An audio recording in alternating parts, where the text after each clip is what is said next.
नमस्कार दोस्तों। आज फिर से मैं डॉक्टर मिलाप आपके सामने एक नए टॉपिक पर डिस्कशन लेके आया हूँ। आज का टॉपिक है ट्रिगर फिंगर। जैसे कि ये नाम से ही समझ में आता है कि ये फिंगर की प्रॉब्लम होती है। आखिर ये ट्रिगर फिंगर होता क्या है, क्यों होता है, इसका इलाज क्या है, इस पे हम सारी बातों पे डिटेल में चर्चा करेंगे। जो फिंगर्स की जो मूवमेंट होती है, दो मूवमेंट होती है। एक तो ये अंदर की तरफ मुड़ना जिसे हम फ्लेक्शन बोलते हैं, और एक ये जो सीधी होती है जिसे हम एक्सटेंशन कहते हैं। ये जो मूवमेंट होती है इसमें जो मसल्स होते हैं ये यहाँ फोर आर्म में होते हैं, इस साइड भी और इस साइड भी। ये फिंगर से अटैच होते हैं, रोप की तरह स्ट्रक्चर होते हैं, रस्सी की तरह स्ट्रक्चर हो जाते हैं, जिसे हम टेंडन कहते हैं। तो यहाँ पे मसल मास रहता है और ये जो धीरे धीरे नीचे आते जाते हैं तो वो टेंडन में कन्वर्ट होते जाते हैं और वो यहाँ हाथ में आके अलग अलग जगह पे अटैच होते चले जाते हैं। इस साइड जो अटैचमेंट आती है उसे हम फ्लेक्सर टेंडन्स कहते हैं।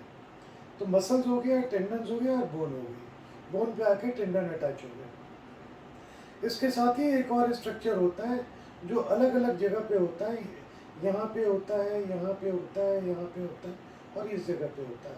इन्हें हम पुली कहते हैं। पुली इस तरीके के स्ट्रक्चर होते हैं जिनके पीछे से ये टेंडन क्रॉस करते रहते हैं। इस पुली का नाम होता है A1 पुली। A1, A2, A3, A4 चार पुली होती है फिंगर्स में।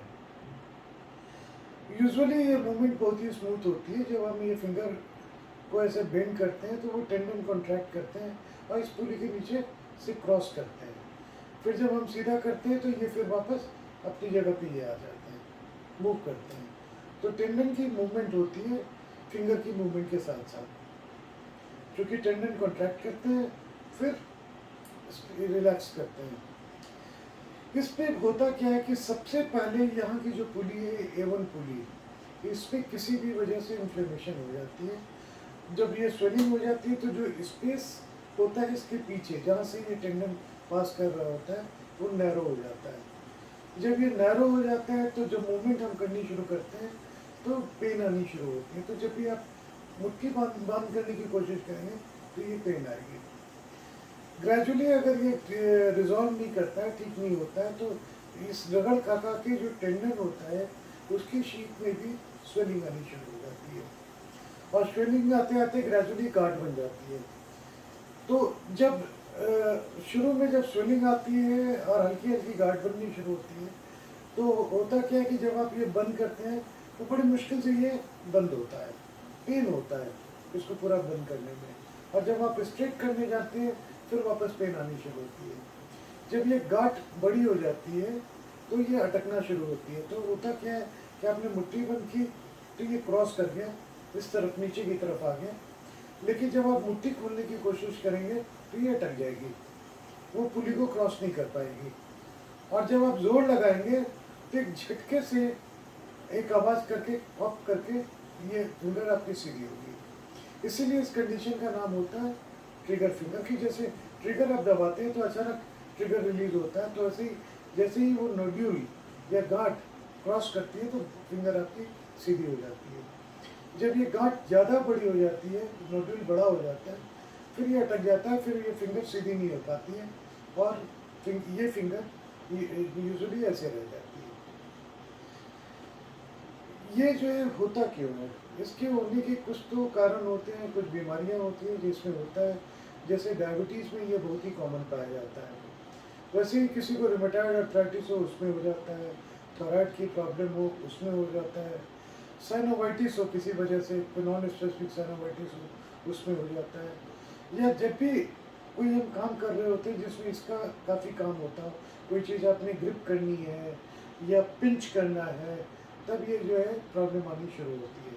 तो रिपीटेड एक्टिविटी या फोर्सफुल एक्टिविटी से भी ये प्रॉब्लम आनी शुरू होती है।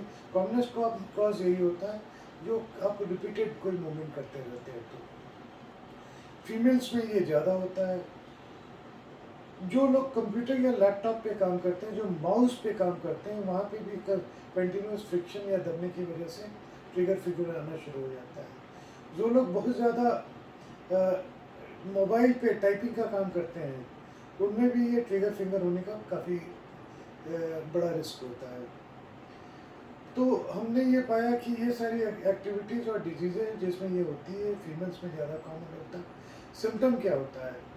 ये सिम्पटम ज़्यादातर रात में कई मरीज़ों को ज़्यादा ट्रबल देता है, जो दिन में फिर काम करना शुरू करते हैं तो ये ठीक हो जाता है। तो यानी रात में या सुबह-सुबह ये प्रॉब्लम ज़्यादा आती है। इसमें इनिशियली मूवमेंट में पेन आना शुरू होता है, फिर एक एक यहाँ पे गांठ फील होनी शुरू होती है। पेन यूजुअली इस जगह पे होता है।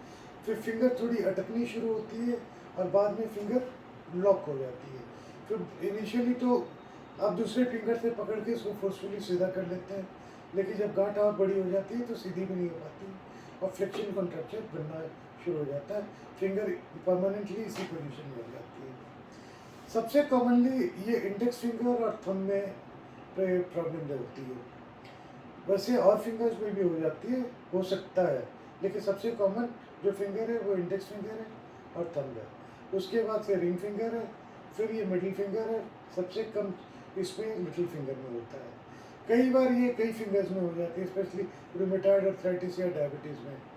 कई बार ये प्रॉब्लम दोनों हाथों में होती है कि इस हाथ में भी एक फिंगर ट्रिगर कर रही है, इस हाथ में भी एक फिंगर ट्रिगर कर रहा है। इसकी डायग्नोसिस कैसे बनती है? इसकी डायग्नोसिस प्योरली क्लिनिकल होती है।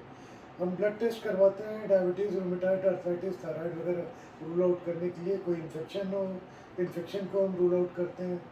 तो सिर्फ ब्लड टेस्ट होता है और क्लिनिकल एग्जामिनेशन होता है। इसका ट्रीटमेंट क्या है? इसका जो ट्रीटमेंट होता है, सबसे पहला तो सबसे इम्पॉर्टेंट ट्रीटमेंट है कि जो डिजीज़ आपको है जिसकी वजह से ये प्रॉब्लम हो रही है, जैसे रूमेटॉइड अर्थराइटिस है, डायबिटीज़ है, थायराइड है, तो सबसे पहले दवाइयों से उसे कंट्रोल करना पड़ता है। दूसरा ट्रीटमेंट इसका होता है कि इसे हम रेस्ट देते हैं, स्प्रिंट बांध देते हैं कि ये फिंगर की मूवमेंट ना हो। कि रेस्ट मिलेगा तो ये जो स्वेलिंग आ रही है, ये स्वेलिंग ग्रेजुअली सबसाइड करनी शुरू होती है। नमक वाले गुनगुने पानी में हाथ को डिप करने के लिए हम बोलते हैं, जिससे एंडोस्मोसिस से स्वेलिंग कम हो। चौथी चीज़ होती है फिजियोथेरेपी। फिजियोथेरेपी में कुछ एक्सरसाइज होती हैं जो हम चर्चा करेंगे अभी थोड़ी देर में। Non steroidal anti inflammatory medicine होती हैं, एंटी इन्फ्लामेटरी ड्रग्स हम देते हैं। अगर 70% केसेस इन सब चीज़ों से ठीक हो जाता है, 20 to 30% केस तो भी ठीक नहीं होते। अगर के उसके बाद भी ये प्रॉब्लम रहती है तो यहाँ पे स्टेरॉइड का इंजेक्शन लगाया जाता है। यूजुअली 3 इंजेक्शन लगाते हैं 3-3 हफ्ते के गैप में। मोस्ट ऑफ द कंडीशन में ये ठीक हो जाता है। अगर उसके बावजूद भी ये ठीक नहीं होता है तो फिर ऑपरेशन करना होता है। ये परक्यूटेनियस रिलीज भी होता है या छोटे से कट के साथ, यहाँ पे एक छोटा सा कट आता है और ये जो पुली जहाँ ये गांठ या नोड्यूल फंस रही है, उस पुली को हम रिलीज़ कर देते हैं, काट देते हैं। जैसे ही ये पुली कट जाती है तो अटकना बंद हो जाता है, फिंगर की मूवमेंट स्मूथ हो जाती है और ग्रेजुअली ये गार्ड भी डिसॉल्व हो जाता है। जब बीमारी में के कोर्स में यह नोड्यूल बन गया होता है तो इस जगह पे आप एक नोड्यूल फील कर सकते हैं, गार्ड फील कर सकते हैं, जो फील होता है, जो ऐसे आप मोड़ेंगे तो इसकी मूवमेंट होती है, आप फील कर सकते हैं इसको। इसमें एक्सरसाइजेस क्या क्या करवाई जाती है? एक्सरसाइजेस का काफ़ी रोल होता है, काफ़ी फ़ायदा होता है। कुछ एक्सरसाइजेस मैं आपके साथ शेयर करता हूँ। इस जगह पे एक तो प्रेशर दीजिए, रब कीजिए इसको इस तरीके से, यहाँ पे प्रेशर दीजिए। ये आपकी एक्सरसाइज नंबर 1 हो गई। दूसरी पैसिव स्ट्रेचिंग होती है, फिंगर को स्ट्रेच किया जाता है। स्ट्रेच कीजिए, थोड़ी देर रोकिए, फिर स्ट्रेच कीजिए, फिर थोड़ी देर रोकिए, फिर रिलीज कीजिए। तीसरा, हाथ को इस तरीके से स्ट्रेट रखिए और टेबल के ऊपर टेबल टॉप यू बनाइए, प्रेशर दीजिए उसको, थोड़ी देर रखें, फिर रिलीज करें, सीधा कर लें, फिर टेबल टॉप बनाएं, फिर रिलीज करें, फिर इसको रिलीज करें। फिर सिर्फ टिप को ऐसे बेंड करें, आप टिप बेंड करें, सीधा करें, टिप बेंड करें, सीधा करें। फिर सारे फिंगर को, पेन होगी इन एक्सरसाइजेज में, ये नहीं है कि पेन नहीं होगा, पेन होगी, लेकिन ये करते रहेंगे तो ये आपको काफ़ी आराम देगा। इसको न्यू मुट्ठी बनाएं और इसको धीरे से रिलीज करें। तो ये जो एक मूवमेंट करनी है, ये एक्सरसाइज करते वक्त करना है। अदरवाइज इस पार्ट को हम स्प्रिंटिंग करते हैं, हम रेस्ट देते हैं, ये इम्पॉर्टेंट होता है। डायबिटिक पेशेंट में इंजेक्शन से ज़्यादातर आराम नहीं आता है। डायबिटिक पेशेंट में कई बार कई जॉइंट इन्वॉल्व हो जाते हैं, रोमेटॉइड पेशेंट में भी कई बार ये रिकर कर जाता है, आपने ऑपरेट करवाया उसके बाद भी दोबारा हो जाता है। और अगर फ्लेक्शन कॉन्ट्रैक्चर डेवलप करके है, फिंगर इस तरीके से रह गया है, तो ये रिलीज तो करना ही पड़ता है, क्योंकि उसके बिना तो कुछ भी ठीक नहीं होता है। कई बार ये मूवमेंट नहीं आ पाती है, क्योंकि ये सॉफ्ट टिश्यू सारे कॉन्ट्रैक्ट करके होते हैं, तो ये स्ट्रेट नहीं हो पाता है। इसीलिए जब भी ये प्रॉब्लम आनी शुरू हो, इमीडिएट अपने ऑर्थोपेडिक सर्जन से मिलिए, डायग्नोसिस बनवाइए और ट्रीटमेंट लेना शुरू करें कि ये कंडीशन डिटोरिएट ना करे। इस टॉपिक पे बस इतना ही। अगली बार हम डिस्कस करेंगे डिपॉइट्रेंस कॉन्ट्रैक्चर, जो इस जगह पे कॉन्ट्रैक्चर डेवलप करता है पाम की तरफ। तब तक के लिए नमस्कार।